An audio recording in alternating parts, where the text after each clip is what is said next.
there has to be a reason why you become a comedian, basically. You know, what is that need, that intense desire for that laughter and applause? When I was young, I always felt that I was adopted. And it's not bad to be adopted, but if you are adopted, your parents should tell you. When you're old enough to understand, they say, hey, you were adopted. But my parents never said anything. In fact, last year I was in New York and I asked. I wanted to know. I went right up to my father. I said, Ling Chow.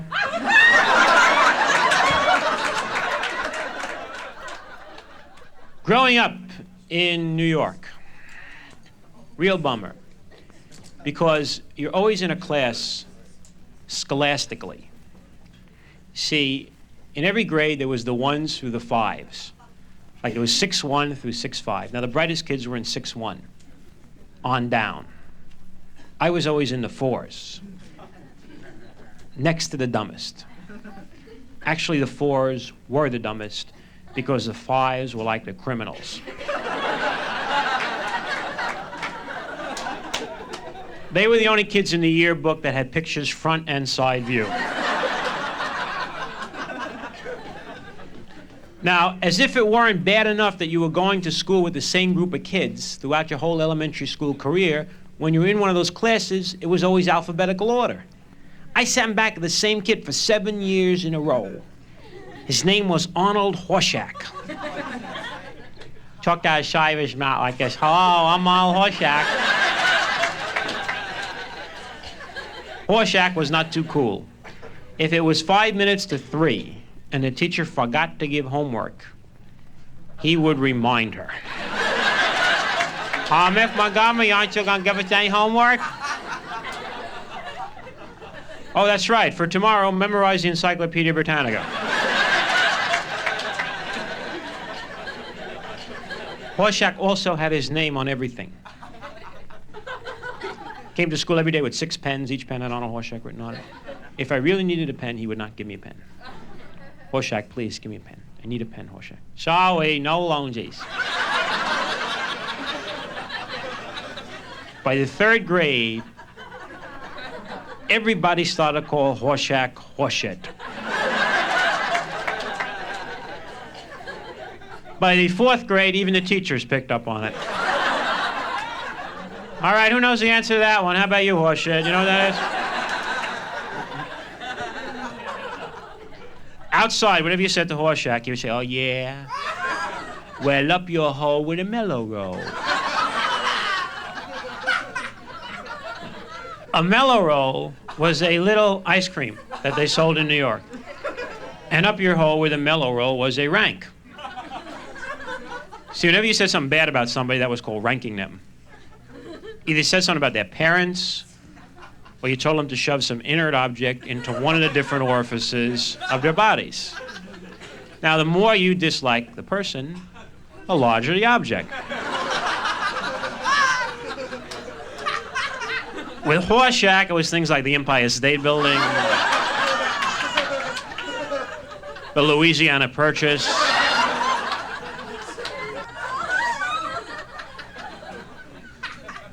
Now, the best kid at ranking in the school was a kid named Eddie LeCarry. He was the best kid at ranking, best kid at fighting. Had his own group that followed him everywhere. They had their own tables in the lunchroom.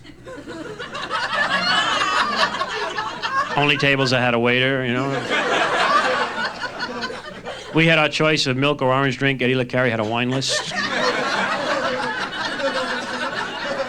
What would you recommend with the Franks and beans?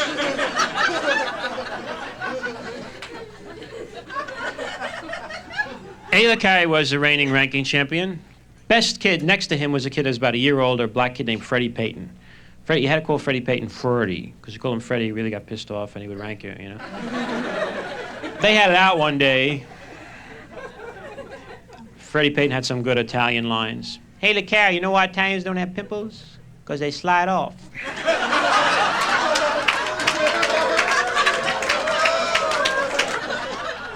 LeCarry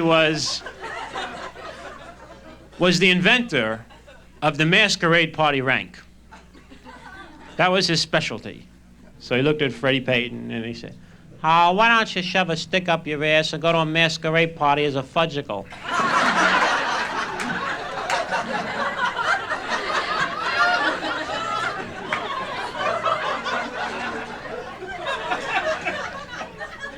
And Freddie became heavier as the years went on, but he just wasn't ready to take on Licari again. And Licari was reigning king until a kid moved to New York from Philadelphia. Now, the first day this new kid is in the school, teacher introduced him. He's a new student from Philadelphia. Nobody pays much attention to him, except Horshack, who goes up to him in the schoolyard and thinks he could take advantage of him because he's a new kid. He goes, "Hi, you're from Philadelphia, huh? I'm Wild Horshack. Up your hallway at Mello-Rolls." Kid doesn't flinch. Says, "Up your ass with Mobile gas." Then he tips his hat and says, "Happy motoring."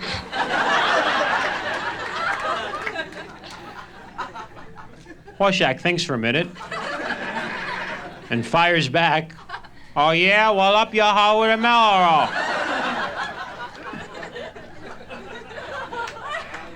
And then the kid does something we've never seen before in all the history of ranking.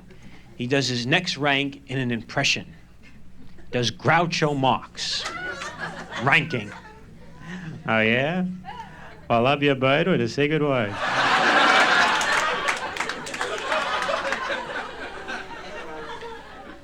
And a say good word is cucumber.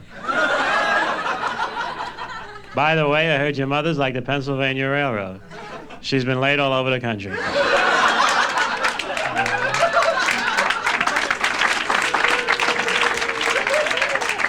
Everybody is shocked.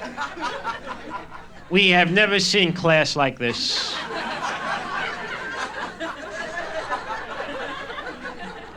We decide to set up a match, big ranking contest. Eddie Licari against the kid from Philadelphia. Epstein the animal sets up the match. Epstein was an animal. He was voted most likely to take a life.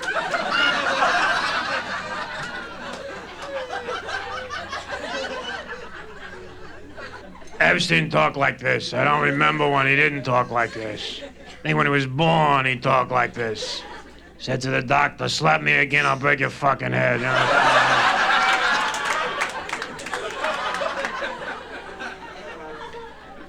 Epstein was, of course, a 5. And there was talk one year that they were going to make Epstein the only 6. Put him in a class by himself and just let him carve up the desks, you know? Do his own curriculum. "I pledge allegiance to myself." Epstein did a lot of cute things. One afternoon, he opened up Horshack's Roy Rogers lunchbox and peed in his thermos.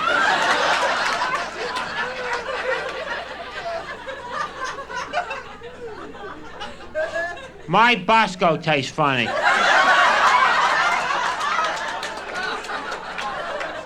Happy trails to you.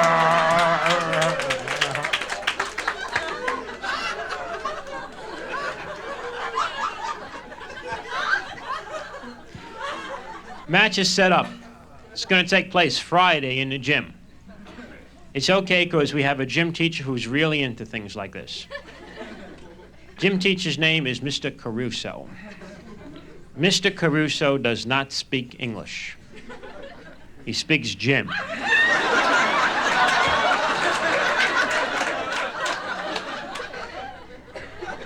One time I was playing basketball. It was like the first week, you know, we had Mr. Caruso, and he was telling everybody to get athletic supporters, and he could tell if you were in one or not. You know, he was really keen at that, you know. And I wasn't wearing one, and he came up to me, you know, I was playing basketball. He said, "Hey, yo, hey, come over here. You know, one day you're going to go up for a rebound, and the family jewels aren't going to go with you." I didn't know what he was talking about. Next day, I showed up for practice without my watch and my mezuzah.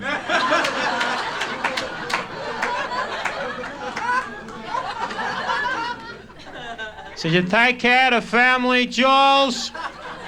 I said, "I left them in my locker." You know?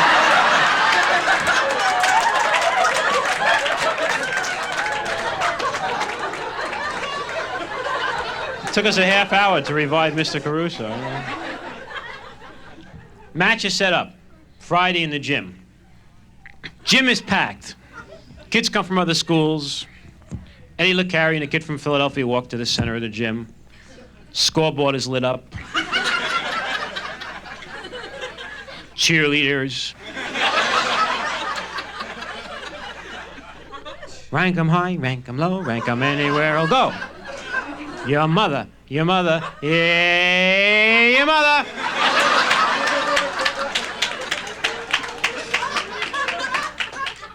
Mr. Caruso lays out the ground rules. All right, everybody, you want to be quiet? There's a Philadelphia kid here, Eddie LeCarry, our reigning champion. Now, you boys know the rules. Anything goes except dead relatives.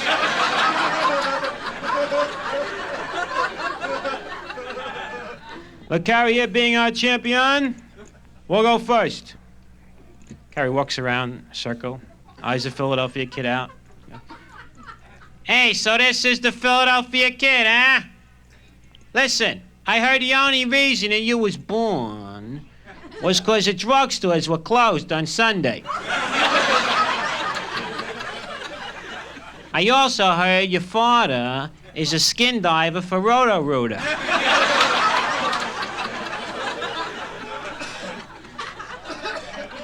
Kid comes to life. Right into Groucho Marx. Oh, yeah? Well, I understand your father won yesterday on Queen for a Day.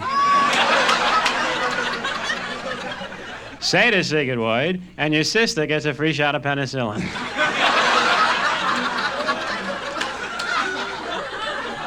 LeCarry was waiting for Groucho Marx. He was ready. He says, oh, yeah, Groucho?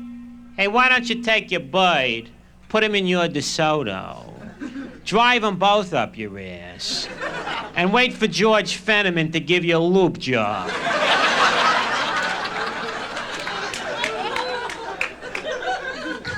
We think the kid is going to go back into Groucho Marx. Pulls a shocker and does Jimmy Durante. Wait a minute, LeCarry. I understand that your mother can take on Dion and the Belmonts, the seven Santini brothers, and still have room for the Mormon Tabernacle Choir.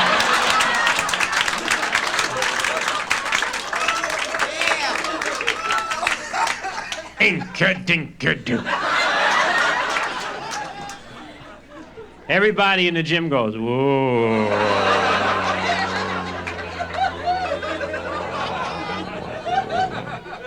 LeCarry is losing for the first time in his life. He's desperate.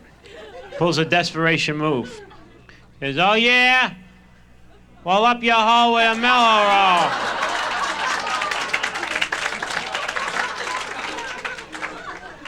Jim is completely silent, except for Arnold Horshack.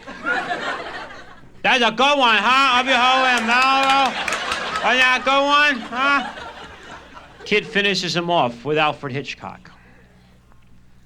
Tonight's drama concerns your mother, who on a recent trip to Washington gave the Lincoln Memorial a hand job.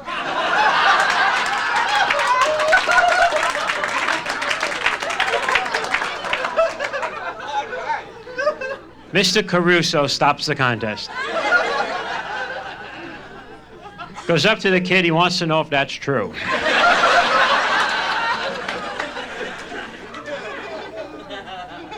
All over for LeCarry.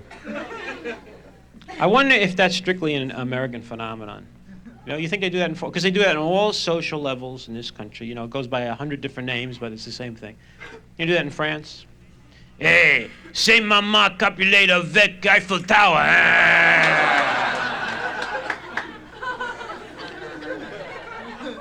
China? You mother!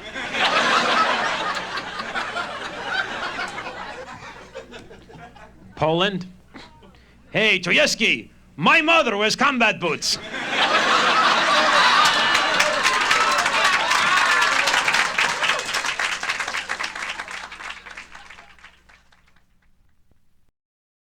Masturbation. A lot of people are turned off by masturbation. Jokes, particularly. They don't want to hear about that. Why? Some of the greatest people in the world. Example, Sir Edmund Hillary. Sir Edmund Hillary was the first man to climb Mount Everest. But when Sir Edmund was a precocious 11, his mother came in the room, caught him in the act. She couldn't believe it. She said, Sir Edmund, why are you doing that? And he said, because it was there.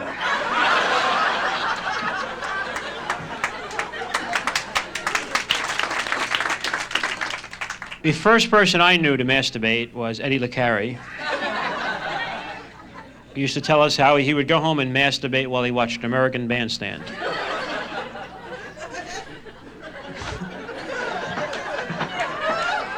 While Dick Clark was saying, how do you rate this record, Denise? How do you rate this, Denise?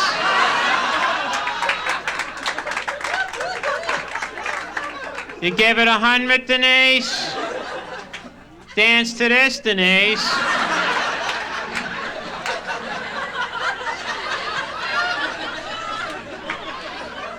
Women, in numbers, do not masturbate as much as men. There's a lot of women that do it more than any man, but there's a lot of women who are basically romanticists and they don't feel right unless there's somebody else there. I have an invention for these women. A vibrator that talks.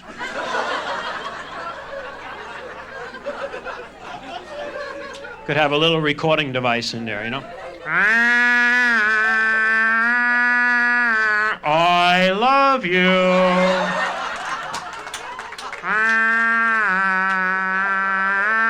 Nobody does it like you.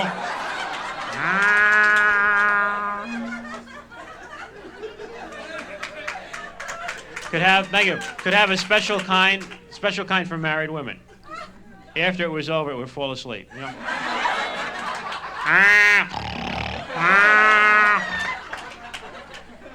Single girls, when it was over, would get up, raid the refrigerator, and go home. I'll call you tomorrow.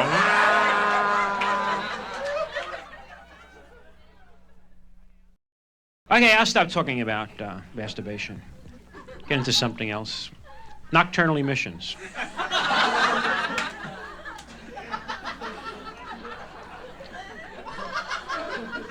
Now, see, that might be a little difficult for some of the ladies here to relate to. But that's a wild feeling, because unlike any sexual experience, you don't really know what's going on. See, you're like 12 years old, you wake up in the middle of the night. What the hell was that?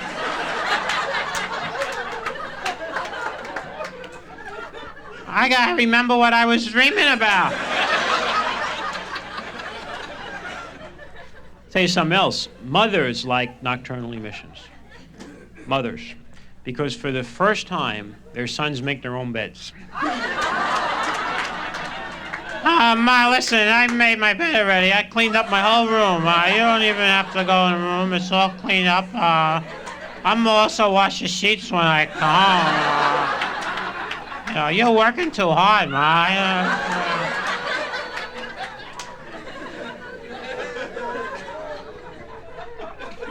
But I always liked that expression, because it sounded like you were doing something special. Wet dream, you know that. Sounds like something you should be ashamed of. You know what you did? You had a wet dream. I'm sorry, I won't do it anymore. Nocturnal emission could be part of the space program. Apollo 17, this is ground control. You are now clear for nocturnal emission.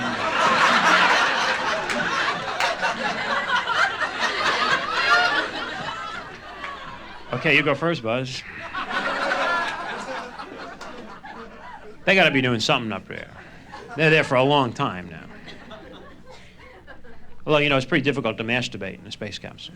I mean, it's possible, but it's very messy because there's no gravity, you know? Jesus Christ, put on your helmet, Neil. Leo's jerking off again.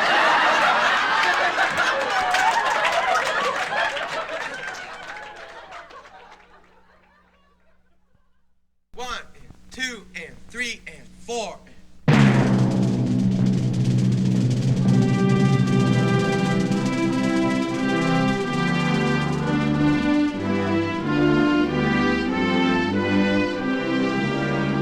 Hello, I'm a Canadian, and I think it's just about time that someone spoke up for the Americans.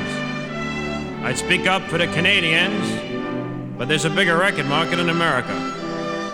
The rest of the world is unfair to the Americans. Do you remember the last time a Korean family adopted an American child? Did you ever receive a care package from Pakistan?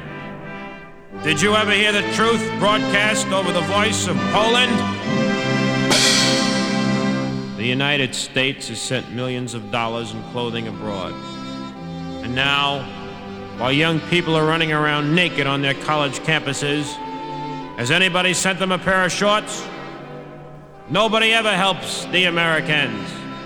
During the San Francisco earthquake, the rest of the world stood by and watch Clark Gable and Jeanette MacDonald try to crawl out of the rubble. And how about during the longest day, when John Wayne stormed up the beaches at Normandy? Did anyone come up to him and say, "Duke, you're too old for this. Get back in the boat"? You talk about Japanese know-how and you'll get cameras.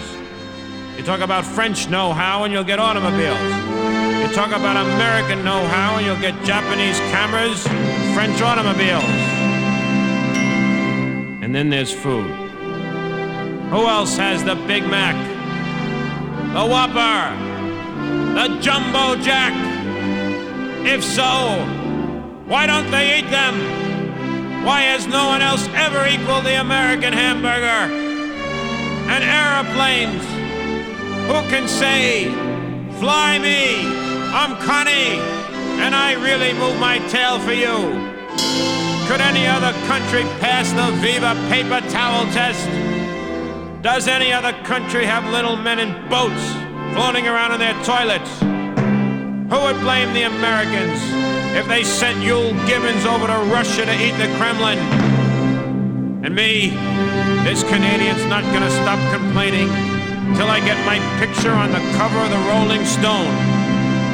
Wanna get my picture on the cover.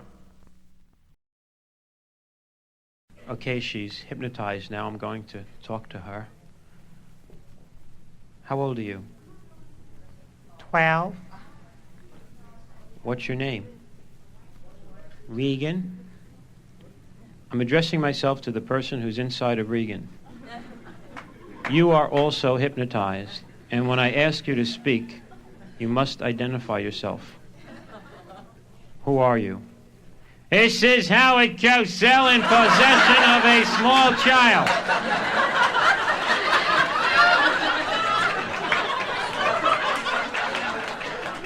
Are you in control of Regan? I certainly am. Look at her. She's wearing Fruit of the Loom underwear. Are you in there alone? No, Don Meredith and Frank Gifford are in here with me. They send for an exorcist. The exorcist arrives. The two of them face each other. They're ancient enemies. A fine day for an exorcism, isn't it, Muhammad Ali?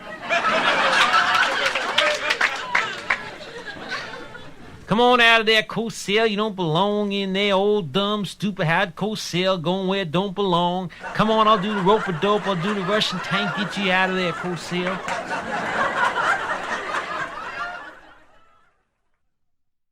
There's a spray and deodorant for every part of the body. Almost. How far are they going to go with this?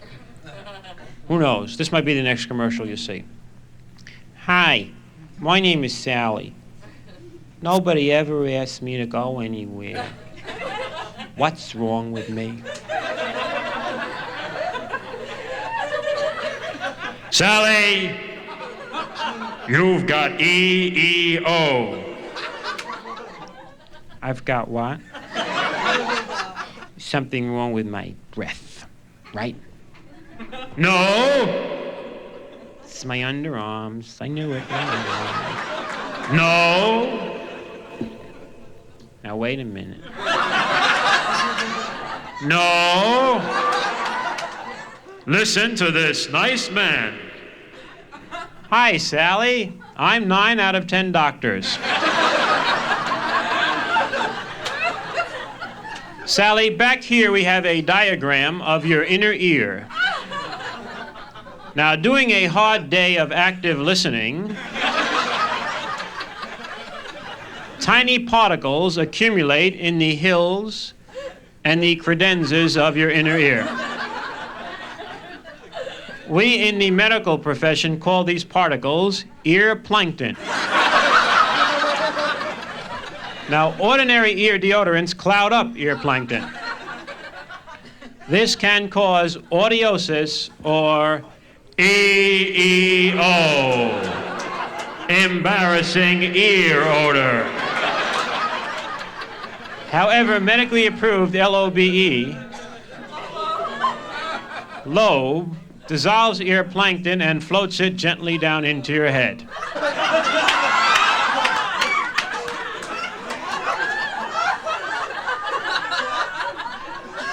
Sally, if he whispered in your ear once, will he do it again? Use lobe and you'll hear things you never heard before.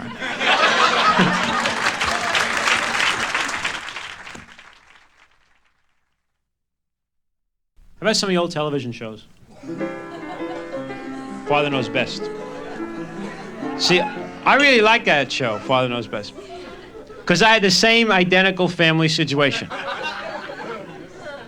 And we were just like the Andersons, only we were completely different. Everybody in that house had a pet name. Betty, the oldest, was Princess. Bud was Son. And Kathy was Kitten. Princess, Son, and Kitten. We also had names. Tramp, Moron, and Retard.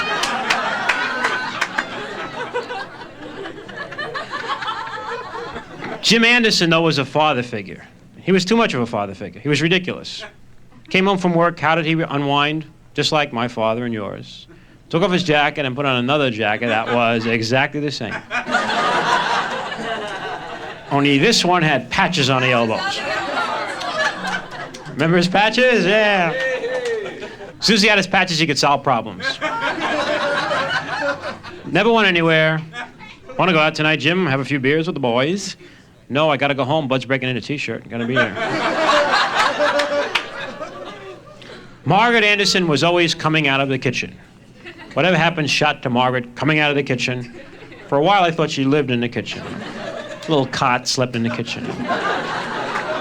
But I found out later that I was wrong because in the last 2 years of the show, they showed you them in their bedrooms getting woken up in the middle of the night by problems. So they got heavier. Betty would go out on dates and wake them up. Something happened with a boy, you know, try to get fresh or something, right? Margaret slept in a nightgown with a bathrobe. Jim slept in pajamas, tops and bottoms. Problem came up, he changed to a top with patches on the elbows.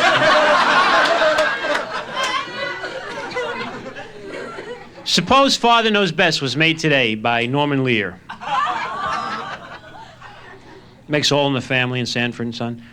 Problems would be different. Bud would come home and tell Jim that he has VD. Jim's patches would pop. Bud would say he caught it from his bicycle seat. One of the shows, Betty would get a diaphragm. Bring it home, hide it in the back of a drawer. Kathy, the little devil, would find it and use it for a hockey puck.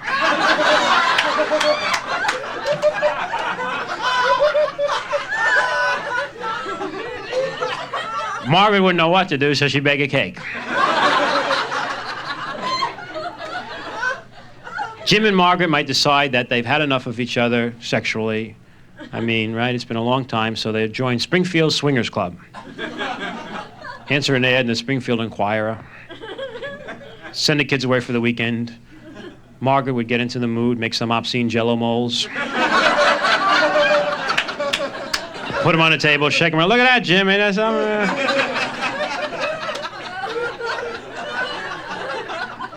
Anxiously await the other couple. Bell would ring and in would walk Ozzie and Harriet.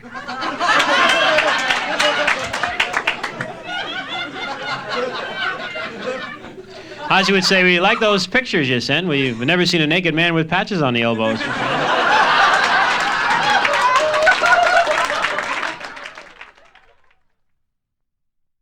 My favorite show when I was a kid was a show called Winky Dink. Great thing about Winky Dink was you could participate. Right, you had to buy a screen and paste it on the television. Guy would say, "Quick, kids, draw a bridge. Winky Dink's in trouble." Winky Dink would run across the bridge. Erase it. Bad guy would fall down in the water, right? Thing was, nobody ever bought the screen. Everybody just drew right on the television. My father would come home, "Goddamn Winky Dink on again, look at it." One time I used a crayon that wouldn't come off at all. I knew I was going to get it, so I just drew on every show. Watch My Little Marge, you drew big tits on Mrs. Odette's, you know.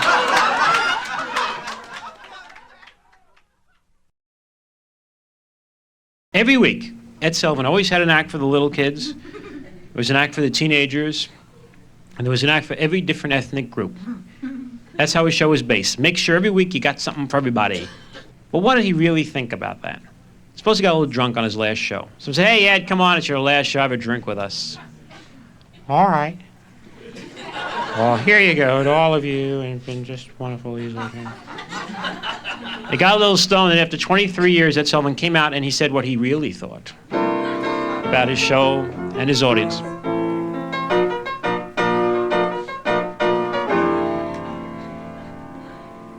"Ah, hi.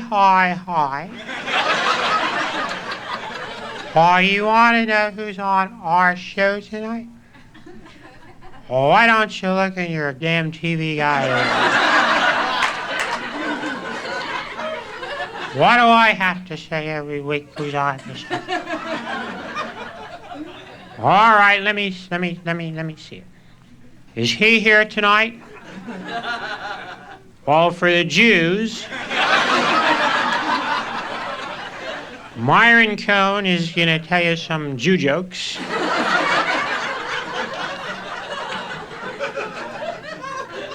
For the Negroes, James Brown will be out here with some soul crap. Right on.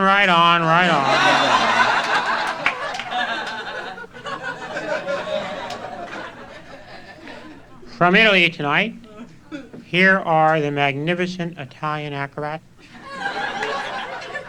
the Vacciaios.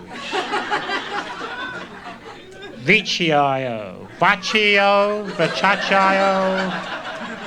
What is that? Oh, is that you? Are you one of the acrobats? Oh, what's your name? Vacciaio? Why doesn't it answer me? You speak English? Speako Englishy? Well, what's your name, oh? Shame to you.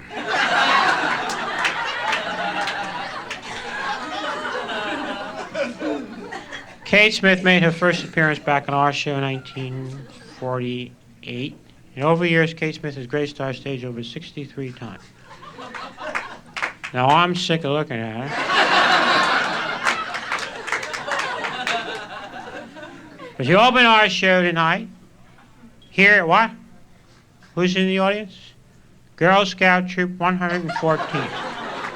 Well, where are they? Stand up and show us your cookies.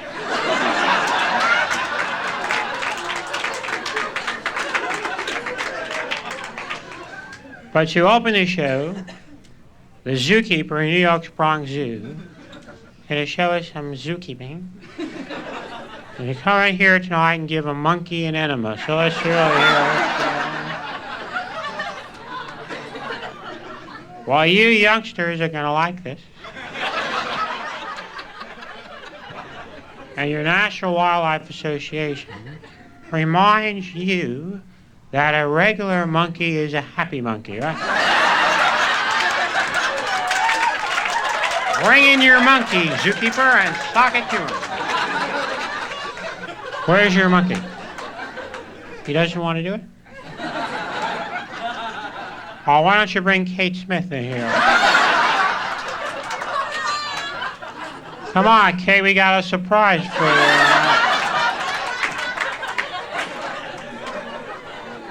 We're gonna bring your moon over the mountain.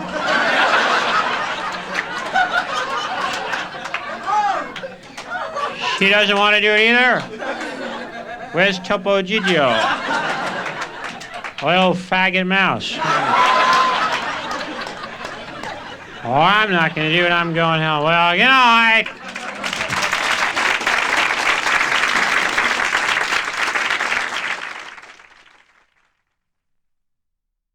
Okay, I want you to picture a kid today. He lives in Indiana.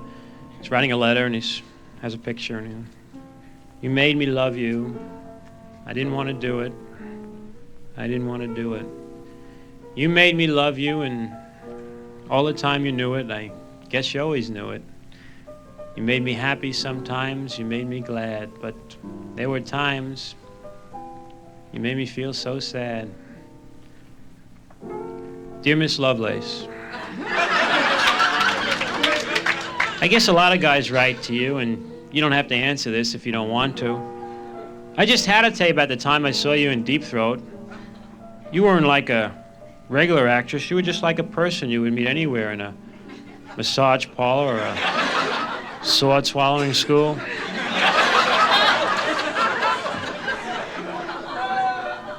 And that part in the movie where you looked at the doctor, you looked right into his eyes and you said,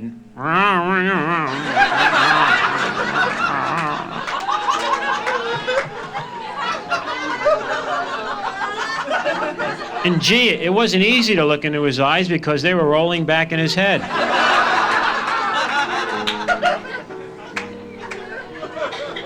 I once saw you in person. You making a public appearance at the subway. I was on the platform and you were at the end of the tunnel with your mouth open waiting for the D train.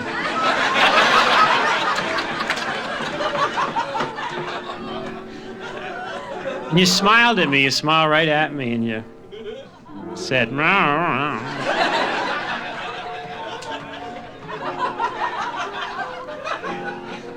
I guess this is kind of a proposal. I mean, wouldn't take much. You don't wear many clothes, and as far as food goes, you don't eat much. What with all the protein you get and everything?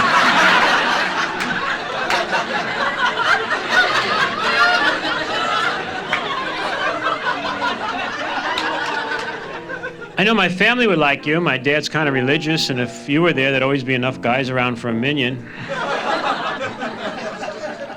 In fact, I don't care what happens.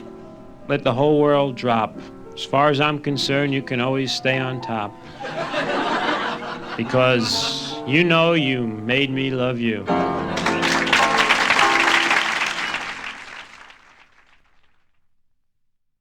I like to just leave you with one of the strongest fears I have in life. Is that when it's all over for me, wherever I go, there's going to be a long line waiting to get in. And I'm going to look at the fellow in front of me and I'm going to say, how long do you think we're going to have to wait here? And he's going to turn around and say, up your hole with a Mello-Roll.